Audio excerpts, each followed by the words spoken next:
Good morning. Today is January 6th, and we are in 2025. So, as part of the beginning of the year, sort of kick back into action, I really wanted to revisit our buyer service agreement. So, today I'm going to talk about statewide Form 41. So, the buyer service agreement is going to be a conversation that we're going to have to continue to have with our clients. And remember that this is not only, we don't only have the statewide form in this category, we do have our John L. Scott version of this as well. For the purpose of today, I'm just going to be bringing in the statewide form, but the same things are going to apply throughout. So the first thing we want to just remember is the why. Why are we doing this? Well, if we remember, leading up to the creation of this law, there was basically a demand in our industry for transparency.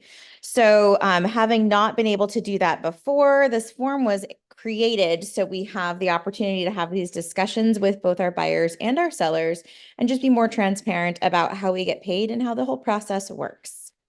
We are agents that are like we've remained ahead of the curve, and we've had these conversations, and I'm actually surprised to see that a lot of the social media has a lot of people on social media have issues with this. They have problems understanding this and grasping the concept that we're going to be signing these forms and how we work with our clients. So just remember that we are ahead of the curve. We may be having to re-explain things to people because they truly do not understand. So just remember too, when we're talking about compensation, we will be faced with obstacles. There will be objections. There will always be questions. So in the process of talking about this form with your client, make sure that you're also brushing up on your skills for negotiation, explanation, and just role play how this comes out. Now more than ever, we do need to make sure that our clients feel valued. And also by having this representation agreement, we not only kind of keep them in our immediate thoughts, we are front of mind with them. We've created a relationship. We have a commitment from them. So just keep that all in mind when you're moving forward. Now, along with all of that, this form is required by law. And the last time I talked about this form, it was just an up and coming thing. So this is actually going to be one of the first videos that I'm not referring to it as up and coming. Just remember that we are required to have the buyer service agreement signed before we start our touring. And, if you're continually showing homes without this form, please keep in mind that you are in violation of what that law says and the whole purpose of why this form was created. So make sure we have it signed. We can have it signed per house. We can have it signed non-exclusively, exclusively. We can get really creative with how we actually have it signed. The bottom line is that before we do tour with our clients, that we at least have these conversations and we do have them sign something.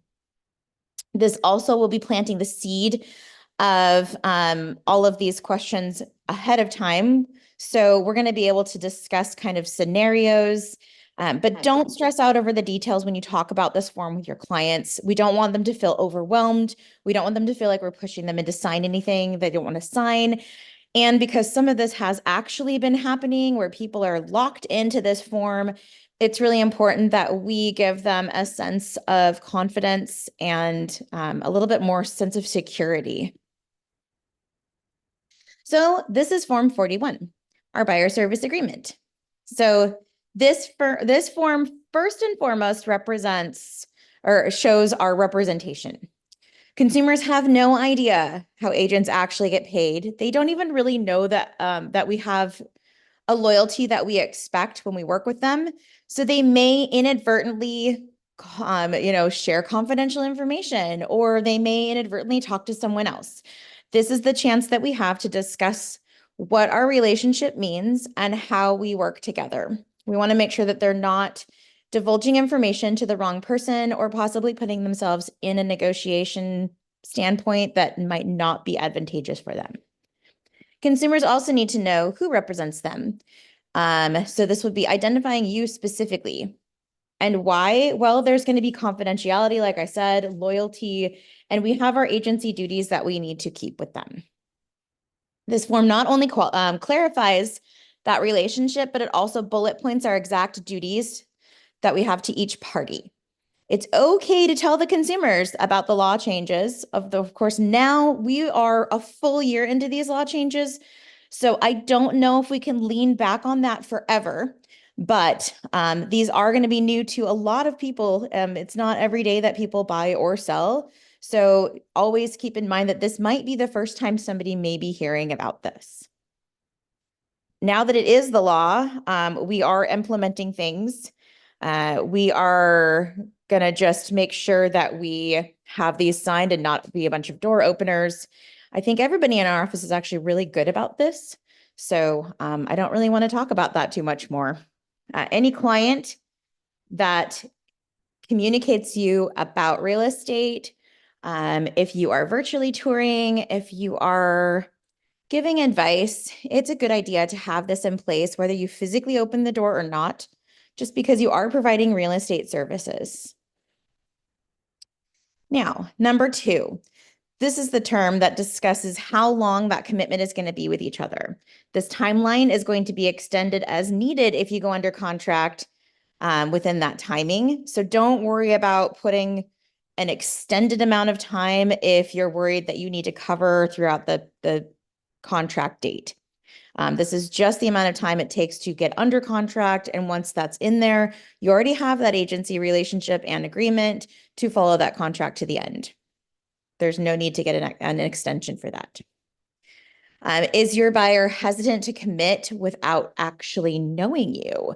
Well, if there's hesitation because of certain objections, these are things that can be role played, but if you have clients that are just hesitant because they don't know you, you can talk to them about the options of the relationship type. So you can talk to them about exclusive versus non-exclusive. You can offer a different time frame rather than the 60-day default. So number 3, when you talk about agency, this is the time where you want to deliver the agency pamphlet. The ideal course of action is to have it initialed and show proof, but delivering it to the person is also acceptable. We just need to have a provable form of delivery. So however you need to get that, go ahead and get that. We just need to know that the client did receive that pamphlet. More than one agent can be listed. We did talk about how to be a co-broker in one of our previous classes, but more than one broker can be listed here if there is more than one broker who's working with these clients. Also keep in mind, and I forgot to touch on this in the previous slide, but when you're working with multiple buyers, you'll want to list the multiple buyers that are in here. If there is a couple that are buying together, you're going to want to list both members of that couple, basically anybody's name who's going to be on a purchase and sale agreement or anybody who you're interacting with and providing those real estate services to.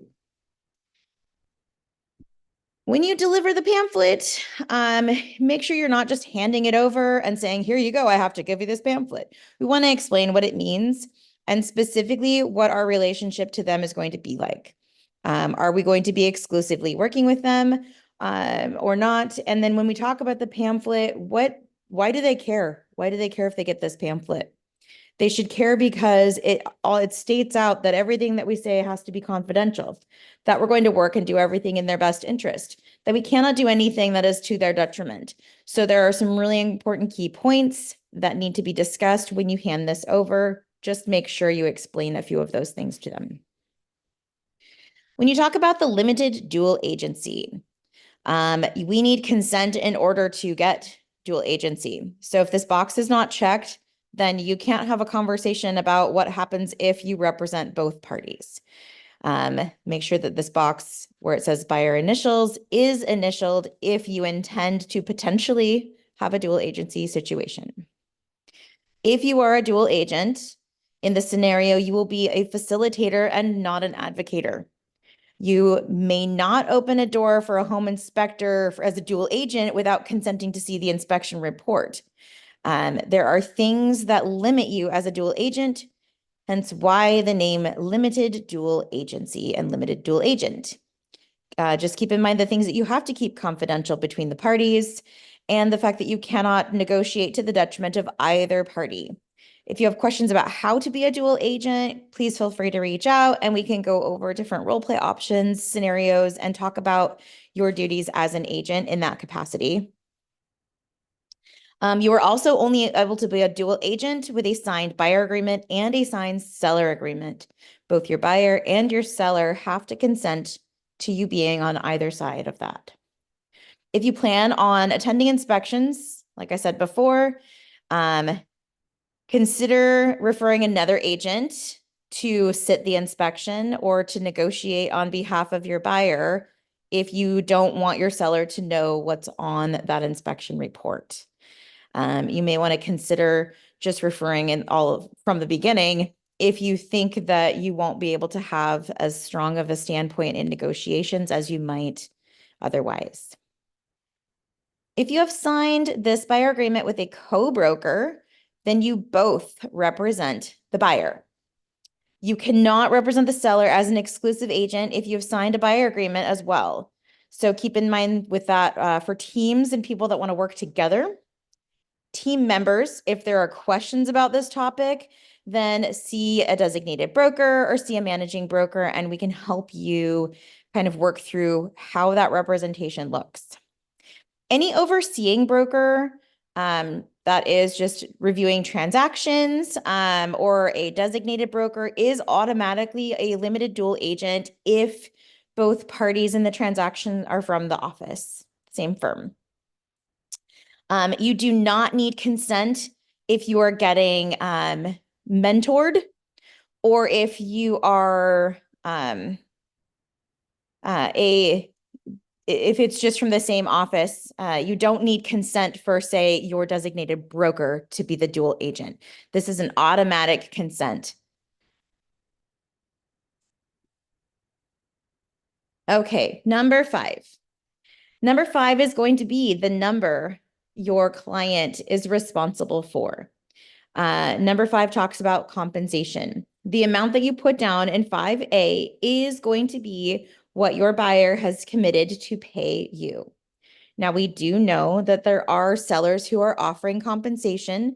So this is where the number that you have in 5A should match your purchase and sale agreement or should match at some point with how you're getting paid. The money that comes to you will be the number that's in 5A. You cannot put a range in this option. You cannot put anything arbitrary. You have to pick a number. Now, it can be a percentage or it can be a dollar, but you have to put something down here. Unless there is something else agreed. Section 5B is for the limited dual agency capacity. This is what the buy side would be in a dual agency. So we still have to think of it as buy side, sell side. And we still need to look at these numbers. Whatever is on the buyer broker agreement is on the buy side of the dual, and whatever's on the listing agreement for dual is on the seller side of the dual. I am happy to help calculations if anybody is confused, because this is not as easy as you may think. Now 5C is similar to like a for sale by owner. So if it is a for sale by owner, you will not have a seller who's offering to pay compensation because nothing's listed on the MLS. Therefore, you could put what that scenario would be in 5C, whether it would be a specific dollar amount or a specific percentage you're going to be asking for or have your buyer responsible for.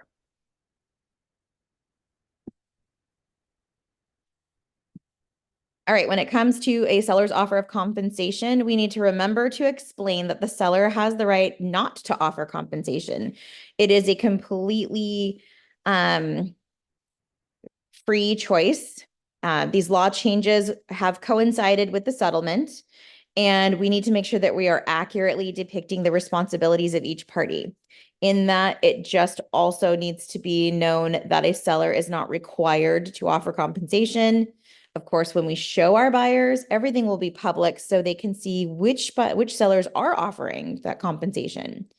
Because of this and because of our buyer service agreement, we can't filter our listings anymore because we have committed the buyer to cover the cost if the seller doesn't. So it would be completely up to your buyer if they don't want to see a house based on what the compensation offer is, but that is not for us as agents to be filtering at all. It is going to be the complete choice of our buyer. Compensation terms. The compensation is something I just talked about, actually. We just need to make sure, like I said, we were explaining to them that what the seller is and is not responsible for. Explain what it means if they find something after the contract expires too. This paragraph 7 in a whole is essentially like a tail provision. We have this buyer contract that says that they're required to pay this compensation to us. And in return, we're going to make sure that we're actively looking for listings. We're going to find them the right place. We may be exclusively working with them or maybe non-exclusively. But this tail provision put in place is just like the tail provision of a listing agreement. So make sure you're not just skimming over paragraph 7 and letting your buyers know that if they find something and we're just outside of our terms and we had an exclusive relationship, it may be something that you as the agent might be entitled to the compensation for, especially if it's something that you've already shown them before, or if you had a failed negotiation and then they want to come back to it later. The tail provision right here defaults to 60 days. And again, that is a completely negotiable term between you and the buyer. This form is basically put in place to kind of prevent buyers from waiting out, your term with them, only to go back and try to purchase the same house they tried to purchase with you and potentially cut out people that had already been working in the process.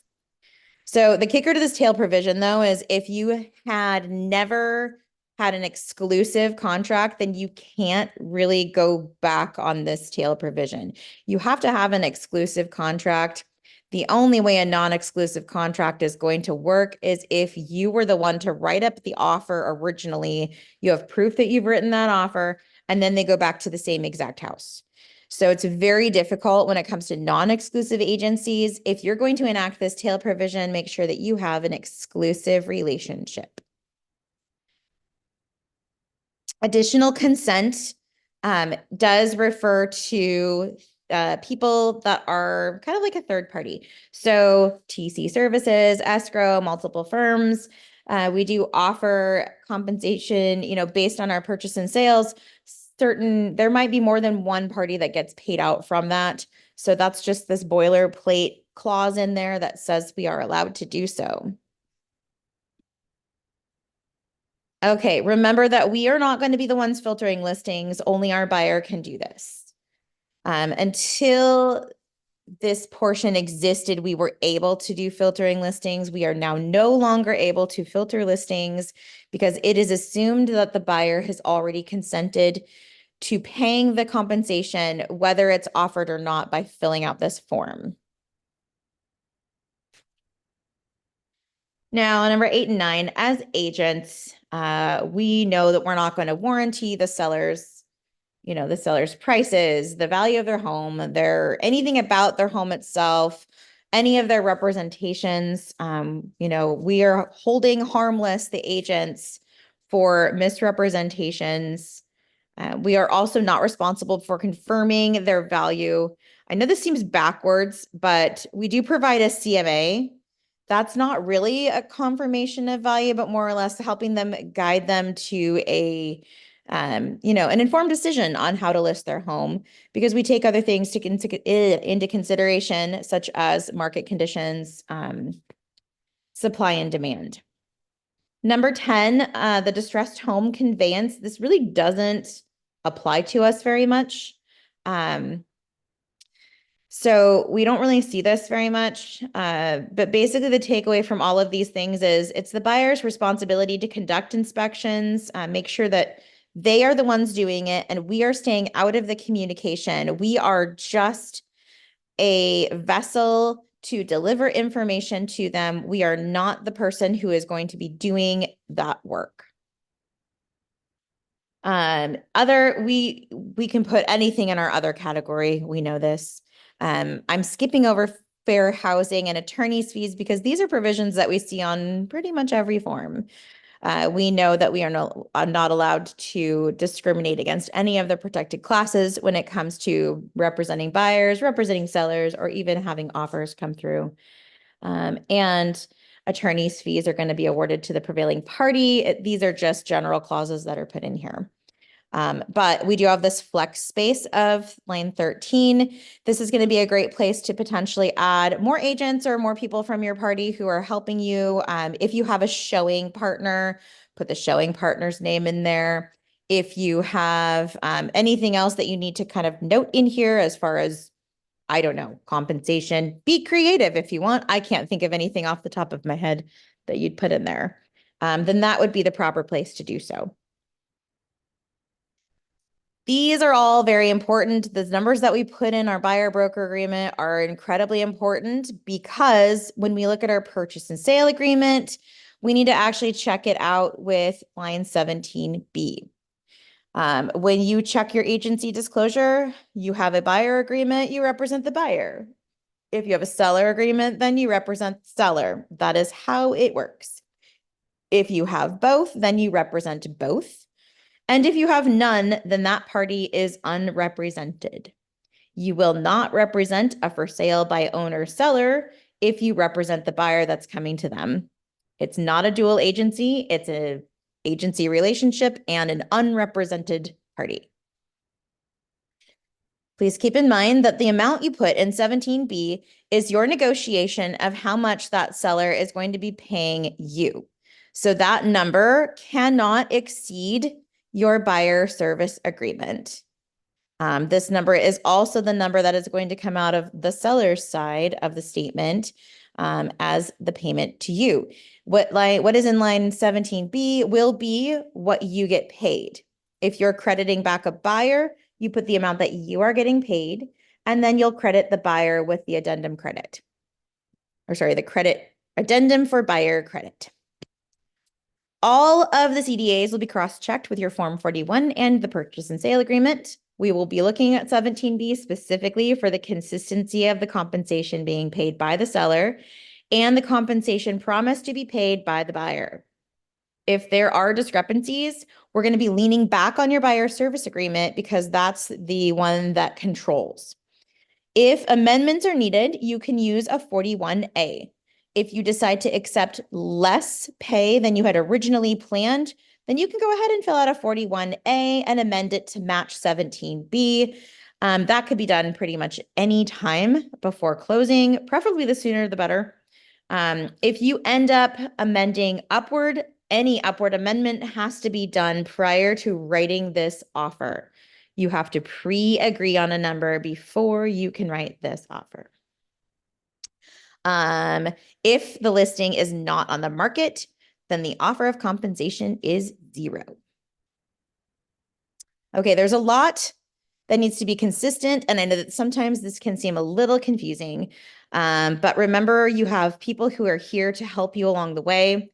Just keep in mind, your pay is going to be based on what you've pre-agreed on with your buyer service agreement, and you cannot put an arbitrary number in there.